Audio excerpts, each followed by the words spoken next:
Welcome to the Super Facts Show on the Super Facts Network, featuring St. Laz, who also hosts the popular web series Gem Pop, and music journalist Mark Walter Ward. They have discussions about hip-hop, culture, society, philosophy, and everything else. Now available on YouTube and wherever else you get your podcasts.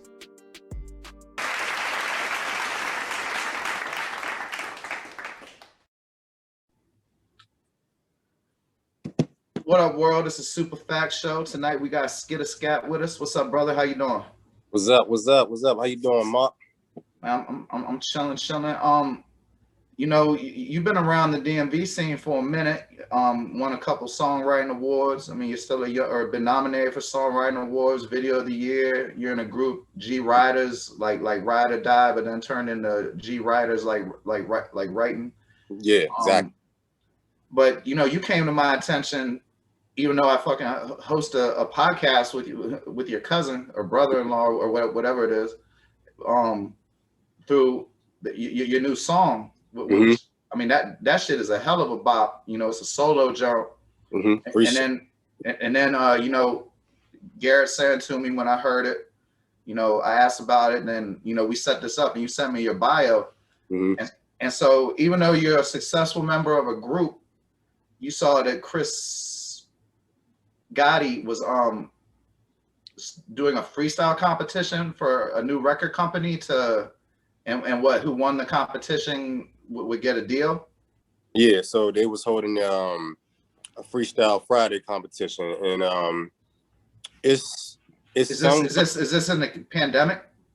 Yeah. This is all doing. This is about late last year. This is about December when I seen the Freestyle Friday competition. So the reason I did it, I was just like, hey, it's pandemic, ain't nothing going on right now. Let me just enter, see what happened. And people voted and I won. And then they held a couple more, and then I won a few more, and the rest is history from there. Was the competition, I mean, I don't want shit on them. Did you find it challenging? I mean, if I'm speaking honest, I mean, I really thought I was the best one, but you had a few people up there who spent some bars, but I honestly thought I was the best one up there. Got you. Because that song you got out, I mean, I hate when people say like I made a club song or a pop single or whatever, but I mean, it's definitely got a melody to it. You feel me? Yeah. But then I'm sitting here listening to your music today, and that motherfucking Skitta what? Man, your flow on that jump is just insane. Plus the shit you was saying, like I listened to it a few times about. I don't know what year you made that, but I definitely remember a year where everybody was Trill. Like I don't know, in like 2014 or so, if I got more tired of him, a motherfucker say Swag or Trill. But yeah, you definitely got some lyrics. I could see how you've been nominated for songwriting awards. What do you consider to be, like, you personally, when you're thinking about writing a song? You think of I'm making a rap. You think I'm making a rap to this beat. You're thinking of the whole construction, like what, without being all like that boring music behind VH1 shit. Like, how do you write a song? Like, do you go in the studio and hear the beat? Just walk me through one song real quick. Well, when I hear a beat, it all depends on how it makes me feel. Certain songs bring out certain emotions in you. So if it's like, say, like if I hear a DMX slipping beat or a Trick Daddy Thug Holiday beat, that song would be more about, what I'm feeling.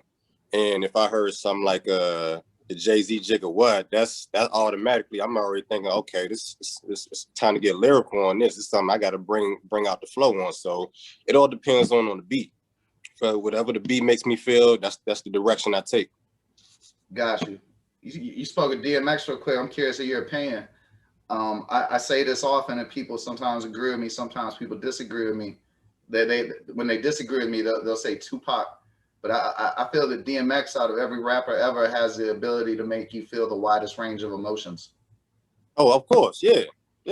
I mean, Tupac, he is, undoubtedly, he's definitely up there because, he makes you think about what's going on, like records like changing. It makes you think like, okay, damn, you do got to make changes. But DMX, you listen to his records, it brings a different type of, he got the ability to bring a different type of emotion out of you. Like every emotion though, you know, you can go from party up in here to slipping, falling, you know.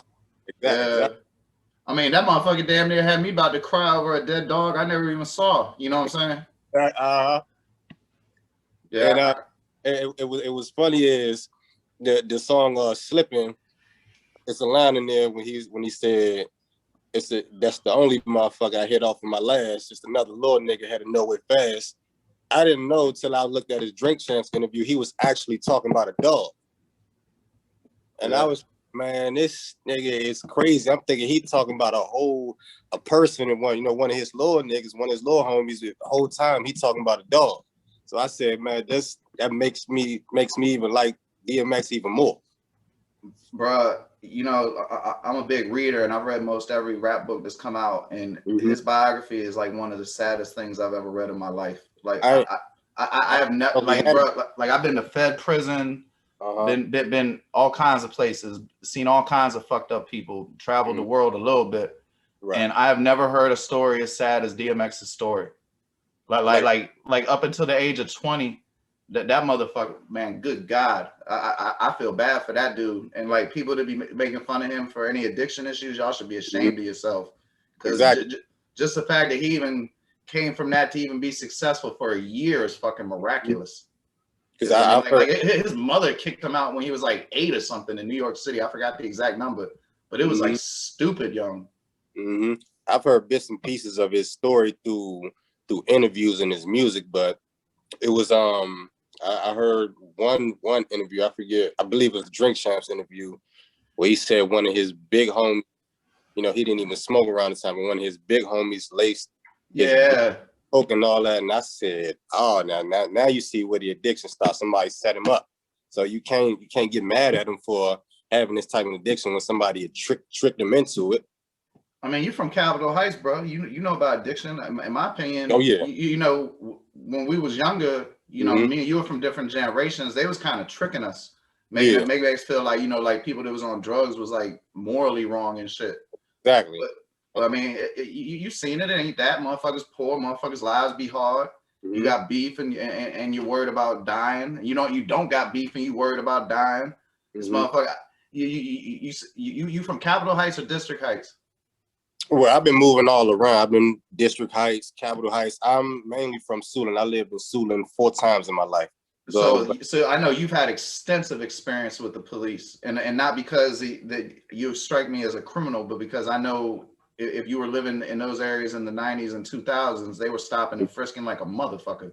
Oh yeah. Even in VA, it was one time where me and my brothers, and my brother had his son, and they took his car and made us walk back home. We in VA.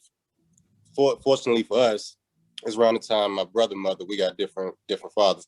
My brother mother, she was standing down the street. Police pulled us over, took the car, made us walk back home. So we had to walk back home, me and my brothers and my nephew. So it gets crazy out here. Yeah, no doubt. You know, I think people know DC, and then they know DMV, but they think of DMV as like Baltimore, Richmond. I don't think they really understand PG County like that. I mean, Kevin Durant kind of shined the light in the water. Yeah. Like when you live in areas like Suitland, Largo, Forest Heights, Oxon Hill, that's on the line, you basically live in DC. Yeah, because it's only a few minutes away. Well, I mean, bro, you know Forest Heights where me and G grew up. You can walk to DC in less than 10 minutes easily. Exactly, it's right there. You know, I could be wrong. I think the line is either right past Eastover or it might even like be in Eastover. I think I know that school past Eastover is the DC school. Yeah. That's across that line. That's DC school right there. So you know the reason I'm even talking about this shit is I imagine you're a little bit of a PG County rap historian, just from affiliation. Like you must have seen it all. Yeah, somewhat. I'm affiliated. I would say more of, you know, I'm a little bit younger, 92, so I'm a little bit more knowledgeable of the generation now than what was before, but I know a little bit before. Well, there wasn't much before. Really, you know Birchwood, the neighborhood Birchwood? Yeah. There was a group called Question Mark Asylum. They had a video that was on like MTV, and one of them lived in Birchwood. I know they was from PG County. Mm-hmm. You can look them up. Question Mark Asylum. They was from PG County. Then I don't know where the fuck Nonchalance from, but you know, she at 5 o'clock in the morning. Yeah, I know about Nonchalant. It was another group I got hip to, Section 8 Mob. Section 8 Mob, but they're not from PG County. That's what I'm saying. Like you probably got the whole PG County. You probably done met every rapper from PG County, to be real with you. Through open mics and regular shows, you know, I'm pretty sure I done ran through a few. I can't remember name by name, but I've been to a lot of open mics. Who would you consider to be the best? Is Logic ain't from PG County, is he? No, Logic is from Montgomery County. Okay. Gaithersburg. And you know, you ain't allowed to say yourself, so or a homeboy in your group. Let me see. It's a couple good ones out now. You know, I don't know if you're familiar with JIDK. Mm-hmm. Oh yeah. He's a good one. You know, to my embarrassment, I didn't know he was from PG County. And I'm not. You familiar with Kilo Tasha? Well, she's a female rapper. She's making a little bit of noise independently. You know, she doing her thing. But me and her actually went to the same high school. So she got a few records with Big Flock and a couple other people, but she's doing her thing independently. Okay. Where you go to high school at? Friendly High School. I felt the same way. I just went to school there, man. I went to Oxford, so you already know how that go. Oh yeah. But I gotta say, I think personally, Friendly had a little bit more stars. You know, I went to school. I was a freshman. Joe Hayden, you know, the cornerback from the Steelers. Vaguely, I don't really like football. Okay, well, he's a cornerback for the Steelers, and he was a senior when I was a freshman. He was a quarterback in high school, but you know, he went on, did his thing, made it to the NFL. So you know, it's like. Oh yeah, when I was there, y'all had a running back. I think his name was Derrick Jones. That made it to the NFL. I could got that wrong though, but there was definitely a running back at Friendly between 92 and 96 that made it to the NFL and backed up Emmitt Smith for a couple years. Yeah, they Friendly. They got like a list of names of successful athletes. I'm pretty sure he was one. I mean, Oxon Hill do too though. You know, it's been bad motherfucking football. You know, I don't think anybody from the NBA came from Oxon Hill. I don't know about Friendly. Plus, probably people listening to us don't give a fuck about that shit. But if you was trying to explain PG County to someone, let's say you went down North Carolina, like let's say you just got married and you got a new set of in-laws, and you know how when you travel, you say you from DC and you ain't fronting just so they know where you from, right? You know, ID and shit, right? So if you was gonna try to explain the difference to them, what would you say? What the difference between PG and DC? Yeah, because I mean, me personally, the thing I would say is I'm more scared of the PG cops. Oh yeah, I would say the PG cops is a little bit more oppressed because Prince George's County is a mixture of everything, suburbs, and there's people in low income. So Prince George's County police, they roam everywhere. And it's the richest majority black county in the nation. People don't know that. And that's all the more reason why. But that's because of like 2 little neighborhoods. You know, the rest of this shit's all fucked up and shit. Exactly. And that's all the more reason for PG County police to be even more on your ass. Just for that simple fact alone. You know, I'm pretty sure they're trying to keep that reputation upheld. So you know, because we know somebody in common, I feel like you're gonna be more open with me than usually when I talk to a person that's like, where you like 20 years younger than me, and 20. I'm curious. Yeah, I'm 43, and you said 92, so something like that, 16, 15, whatever. Who give a fuck? You know, when I was growing up, that shit, you know, is stressful like it was for you. But if you want to go to like the psychologist or some motherfuckers that think you was crazy and make fun of you and all that shit, has that changed? I'll say in this day and age, it definitely changed because. And I'm talking just PG County, not America. Oh yeah. I'll say in this day, well, I know people I've talked to my age. You know, I say it definitely changed because back then I hung around a lot of my older families. You know, G and them, my father, older cousins. That wasn't even a conversation back then. And, you know, psychology, going to see a psychologist. But now this day and age, you know, you look on the internet, the people you see posts like, oh, it's okay to, you know, go see a psychologist. It's okay to, you know, deal with mental health. It's okay to, you know, not be okay with your mental health. So it's definitely changed. It's become a conversation now. It's something you got to deal with. You know, they push it in schools now. As you've gotten older, what are some things that you've changed your opinions about? Like, you know you be some shit when you're like 16 or 17. Mm-hmm. And then when you be like 25, you realize, damn, I was tripping. I would say the most I learned, I had a father, you know, he was a hustler.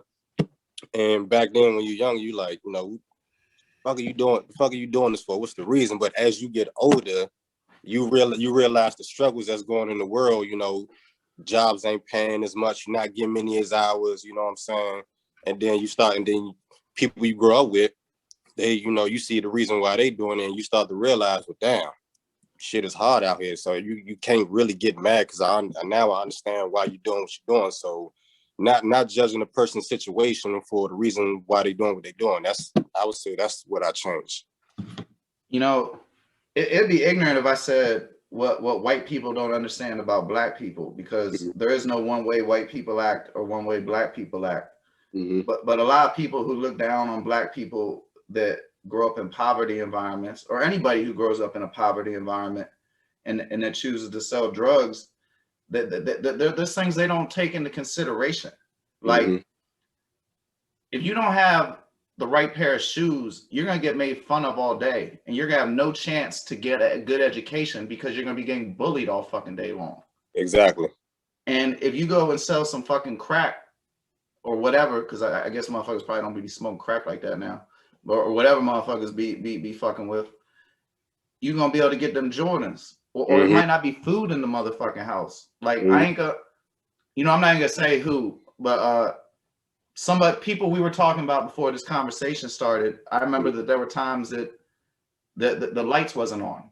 And then a young man of the household who wasn't even 16 at the time went out and got the money for the light bill and did something that would be considered morally objectionable. But what would be more morally objectionable? Letting your little sister and your mother not have power when we're in DC in the fucking winter before global warming? And they don't look at that. They look at this as like it's some just either or morality shit. They don't be understanding that we be having tough decisions to make. You got to put yourself in the shoes to understand the situation, or you got to be in that type of situation to even have to think of those type of decisions. So let me ask you this though: does that go both ways? Do you ever have sympathy for the police? Because I'll be honest, I don't. Because even if you're not a bad cop, you're aware of another bad cop, and if you're not stopping that shit, you're complicit. I mean, I look at it as, you know, it's somewhat a little bit of human nature to feel, you know, even a little bit sympathy. You know, you might see somebody doing something, and you're like, okay, that's stupid. You already, so you making his job a little bit better. But at the same time, I still feel where you're coming from, because it's like every time you look at a video of a police assault or a police shooting, I'm pretty sure it's another cop telling you, okay, your situation ain't that bad to escalate, but they do it anyway.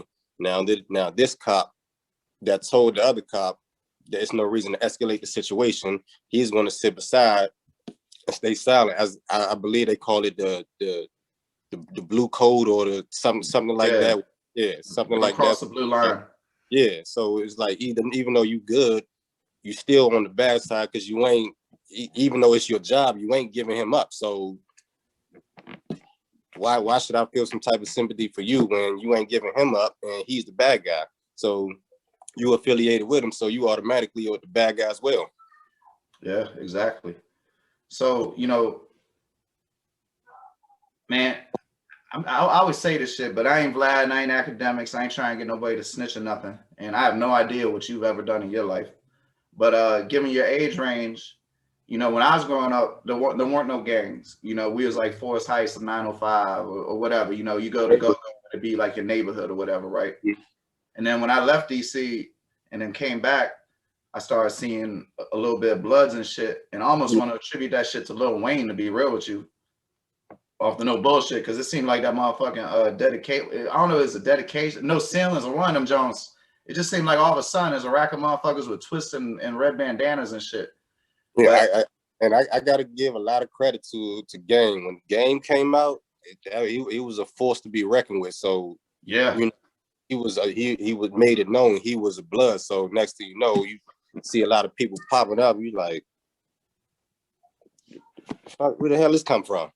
so that's why I was gonna ask you. Can you kind of walk me through, knowing that I understand the area and all that type shit, how it changed as gangs started to proliferate? Because I don't know what happened in PG County with it. When I came back, I was up top. Well, I was living in Virginia because of my parole and probation, but I had a job at DC Cool, a little boutique uptown and shit. I was running it for my man Duck. Shout out Duck. He got a dispensary in DC. He doing big things, dispensary in LA too.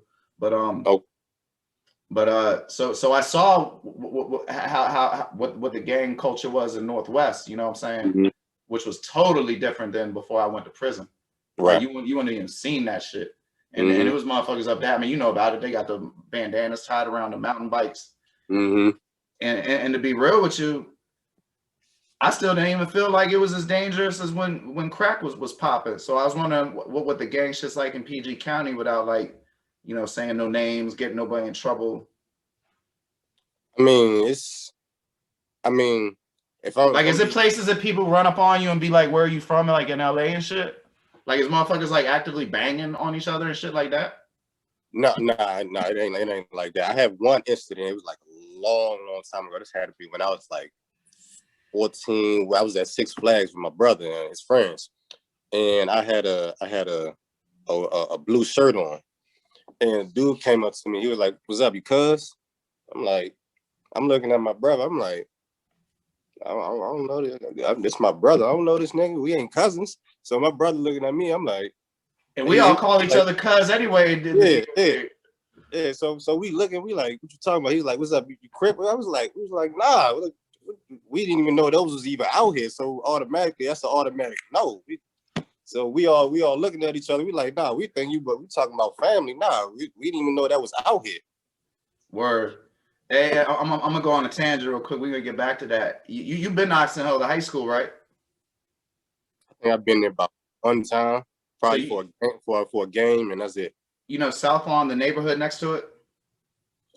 So I probably know it. You got to drive into that neighborhood to get to Oxon Hill. It's called South Lawn.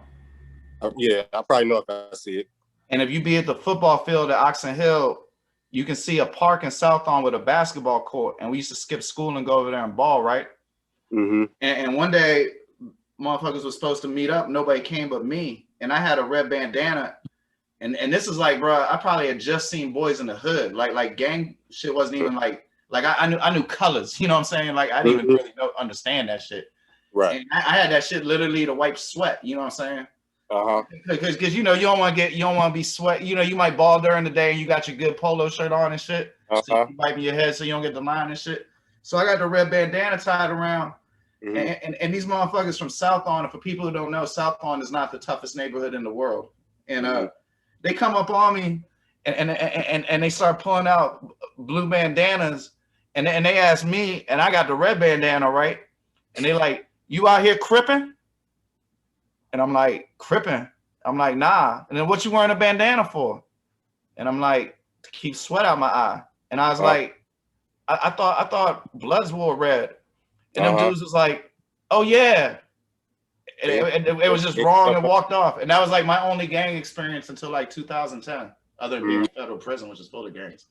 You know the motherfuckers that go hard though in Virginia. Them I don't know about now, but them MS-13 motherfuckers, boy, they was terrorizing Route 1 for a while. I was just getting ready to say that because it was a Mexican dude I grew up with in school. We went to middle school together, but when you seen him, clean cut, you know, nice, was cool, was up. Get to high school, I say about 11, it had to be 11th, 12th grade, totally different, hair long, ponytail, baggy, chucks on, always wearing blue. So I'm like, you know, it's amazing how over time you like, I seen you in middle school, like, what the fuck happened? The niggas like, yeah, MS-13 now. So it's like, it's crazy out here. I mean, bro, it's many traps for us to fall in. Like Mm-hmm.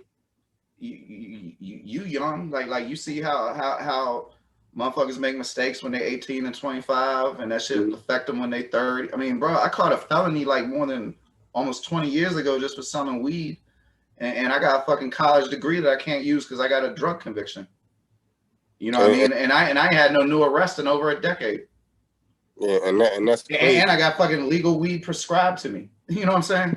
And I was getting ready to just say that because, you know, I'm in agreement to people, you know, trying to get those people that still locked up for weed offense, you know, when the government is now making weed legal all over the world and making money off of it, but still making money off of people that's in jail for selling weed. So I'm like, it makes no sense. Yeah. I mean, they should let all the motherfuckers out. I mean, I know it's probably a unpopular opinion, but I was so disappointed in Obama because when he campaigned, he said he was going to end those sentencing disparities. Mm-hmm. He just took it from 100 to 1 to 18 to 1 for the Mm-hmm. crack to cocaine, and I ain't understand why he ain't take it to 1 to 1. And when he campaigned, he was talking about letting out nonviolent drug offenders. I don't understand why he ain't do that. I mean, you could quit. You could quit. I mean, if they need the money, they could find other shit to send motherfuckers to prison for. You know, there's no shortage of motherfuckers that they arresting for shit.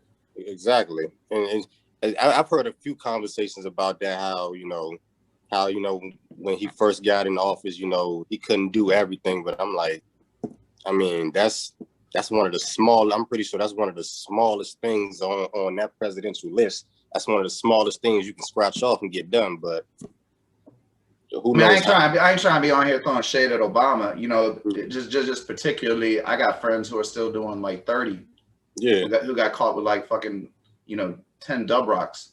Mm-hmm. And it would have been nice if what he said it came to pass, and I could go somewhere with him this summer. You know what I'm saying? Mm-hmm. Has people being incarcerated affected you? With family, of course, you know. On my See, that's sad though, because bro, most people don't know. Of course, I mean, I know it because we from PG County. Exactly. And but mainly family. You know, I had an uncle who was gone for 12 years. This is like late 90s, so 12 years. You know, this happened, I believe, 98 and 99. 12 years. I'm basically a grown man now. You basically missed my whole life. Father, he been in and out, in and out, in and out. So it's like other cousins, male cousins. So it's like it's a recurring thing. So it just makes you think like. Do you ever be afraid that you're gonna, because of that you're gonna get falsely incarcerated? Because I guarantee all them stories, at least one of those people didn't do something they went to jail for. I'm pretty. I know it happens, but you know, you just hope, you know, when you come into that type of contact, you just hope it ain't that. You know, I hope he ain't about to falsely accuse me of, resisting arrest or reaching. You just hope and pray.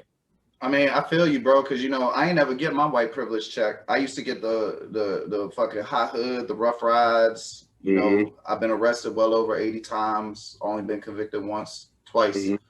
And I've gone through all the bullshit. Can't get a job because of a felony. Can't receive government benefits because of a felony. So, like I said, I ain't never get no motherfucking white privilege check. But that whole interacting with the police and getting incarcerated shit, that shit fucks you up. It fucks up those around you, and I feel like people don't talk about that shit enough. That like everybody hated Trump, man. Fuck Trump. All that energy you could be talking about Donald Trump, you could be talking about helping get motherfuckers out of prison, because that's just destroying, just straight destroying shit. You know what I mean? And I was just looking at BT the other night. It's a show called Boiling Point. I think they only show it at nighttime, and they said mostly Black American men is overpopulating the prison systems. Like 11% of the population, over 70% of the federal prison system, the last I knew, but I think it's gone up since then. And it goes down a little bit though, because they're locking up more Latino people. But if you stick with colored, then the percentage is still in the 90s. You know, and the only reason I brought up the I ain't get my white privilege check shit is because if anyone hears this, white America, y'all need to know that once they start doing something to anybody, eventually it's gonna be done to you. Exactly. And now you're starting to see, you know, them conservative ass motherfuckers who used to love the police in places like California when they got their little Thanksgiving dinners broke up because people called the cops on them because they had more than 6 people and shit. Now they're on some fuck the police shit. But it was cool when they was oppressing the poor motherfuckers. You feel me? Exactly. So whatever happens to in the dark, it's gonna happen in the light. So all that shit, it's gonna happen to white people. It's gonna happen to everybody unless you got the money. Basically, in America, the only way you're gonna be safe is if you got enough money that the rules don't apply to you. Exactly. And we see what's up with Trump. Like, he was convicted twice and still ain't in jail yet. Like, how you Because none of that shit's real, bro. That's some shit to make you look over here while they doing shit down here under the table? Yeah. You know, like, come on, man. Like, bro, I watched The Apprentice a couple times. I seen this Bama get roasted. I seen him, you know, when they had that roaster down Trump. I seen him on G-Unit radio. There's no way in fuck that dude was in control of the fucking world. Like, get the fuck out of here. I'm not believing that shit at all. It's a puppet. I don't know if it's true, but you know, a lot of people say, you know, Trump was the guy on the stage while Mike Pence was the guy writing the show. Maybe. I mean, they always be looking for conspiracies, but I just think it's some simple shit. I think it's some motherfuckers got control of shit and they want to keep control of shit. Then they got used to being in control of shit and they got greedy, so now they want more shit. I mean, I think it's real simple. I don't think it's like no lizard people or devil rights or none of that other crazy shit people be talking about. I think it's just greedy motherfuckers who don't care about other people. Just trying to make their pockets fat to keep the money rolling in. Like, they like the way that the system is already in set, so they're going to do anything they can to keep that system in set. So one last question about this. You know, let's say you get super famous and you're going to elementary schools and speaking to kids and shit. If a kid asks you how to deal with his father going to prison, and let's say the kid's 10, what advice would you give him? Best advice I would give him is, it may seem hard. I know you're going to think about it from time to time. You know, as a kid, you know, you're not going to think about it every single day, but it's going to pop up in your mind because I've dealt with it as well. But the best thing to do is, you know, you still have your own life. You still, whoever you're living with, you still have them, and you still a kid. You still got school. You still got options. You still have dreams. Focus on that, because while your father's still in prison, you following your dreams or finding whatever it is that you want to be, that is going to make them get through every single day that they spend in there. Word, that's great advice. All right, before we get out of here, you know, the new single Sky High is getting a major push from Chris Gotti. What's the name of the new record company? It's called Adventures Music. It's a distribution company. Distribution company, yeah. Because I guess motherfuckers are making records, but you know, yeah. But so other than that, what's your 2021 plans for the music career? Right now, me and my brother V-Nail, shout out them big bro. Right now, we working on new music as well. We working on an EP. We got about a good 4-5 songs recorded. I'm also working on my own project as well. But right now, the plan right now is keep pushing Sky High. You know, when I first heard the record, you know, I already knew what it was. You know, it shout out 1080 Beats and Kid Exclusive. They collab together on that. But when I first heard it, I already knew what it was. It was more like a hip hop popish type sound. And I'm like, okay, this is different. And if I can put something together, some type of lyrics or something that's going to get people moving, you know, make them bouncing, then I already know it's going to go to the top. I can dig it. Hey, who's a better rapper between Fat Trel and Shy Glizzy? Trel. I got to go with Trel. Glizzy, he makes the cool songs, you know, to listen and bounce to. But if I'm going with strictly rapping, Trel. You like I Am Northeast? You know about him? I've listened to a few of his songs. You know, some of them cool. That's probably like my favorite young DC rapper. Okay. But I just now like, since I don't be living there, I just now found out about the DC drill scene. So I'm about to start, you know, going down the rabbit hole with that shit. But that was neither here nor there. I was testing you. Most motherfuckers would have been politically correct like shit. Like Glizzy and Trel. Hey, nah. I appreciate the honesty, bro. I'm a student of the game, man. You know, I got to be honest. You know, what's the point? What's the point of being lying? You know, that's just like, you know, the Jay-Z and Nas conversation. You can't say both. You got to say one of them. Right. Exactly. You know, for everyone listening, I host a show with his cousin where we talk about sports, drugs, and entertainment, mostly sports. So, what song I don't know about G, I can fuck with him about the next show.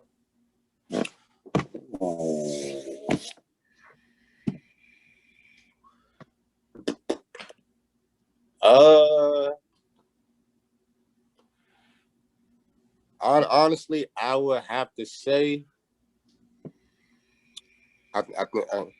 with a few more years, his son and his daughter, a few more years, I believe his daughter gonna get him in height. In a few more years, I think his son gonna get him in ball. His son gonna pass him in basketball skills. Okay, that's what's up. And then shit. Last thing, you know, shout out your socials, whatever you're pushing, where they can find your music. Anything else you may be doing? Oh yeah, on Instagram, you know, it's SKITTA_skat, SKAT. Twitter, Skitta Skat, SKITTA_SKAT. You can also follow my group page. It's G Writers, but it's ITZG_Writers, and it's not with an S, it's with a Z at the end of Writers. But you know, my single Sky High is available on Apple Music, Spotify, everywhere. All right, and can you do me a favor and get more of your music on Spotify? Oh, of course. I actually had a single before Sky High. This is before I got with the Adventures Company. I had a single called "Not Worth My Tears." It was a sample of the Mary J. Blige "Not Gonna Cry," but I put it out. That shit go hard as hell. I saw the video on YouTube. Whoever did that sample, shout out to them. Oh, appreciate it. Kid exclusive. He worked with Drew Hill, Shy Glizzy. He actually worked on the track on the J Kiss and Fabulous mixtape together. I believe the joint with Tiana Taylor, I believe it's Can We Talk About It? He had a few workings on that. But I put it out through DistroKid, and whatever issues they had, you know, they took it down off Spotify. But it's still available on Apple Music and YouTube and everywhere else. But on Spotify, it's gone. I was talking about your old music though. You know, I can only find one song of yours. My old music, far as me solo, I don't have too much music, but I mean the G Writers, I couldn't find the G Writers unless it's up there on the old spelling. Oh yeah. So you type in G Writers, that's the only way they're gonna find something. But it's G-RIEDUZ. You know, you pull that up. We got our single "Gotta Leave," which got us nominated at the DMV Awards for Best Group and Best Video. We ain't win, but you know, still being nominated is a blessing in itself. So, you know, we got a few thousand streams on that. So we also got a few videos up there you can check out through freestyle videos. You can check out, see the skills. Yeah, if you haven't heard him, make sure you listen to more than one song because musically he's quite eclectic. And if you've heard Sky High, make sure you check out any other song because Sky High is an anomaly. Appreciate it. Shit, I just want to congratulate you on your recent success, and I hope it keeps. I hope everything keeps going up for you, and hopefully we can do another episode later this year. Check in with you. Always. I'm always available for another episode, and appreciate you. Best to the luck of your podcast, your company, and I'm gonna tune in on U&G episode next. All right, that's a bet, man. Thank you for your time. Have a good night. Appreciate it. Yes, sir. Shout out to you, Mike.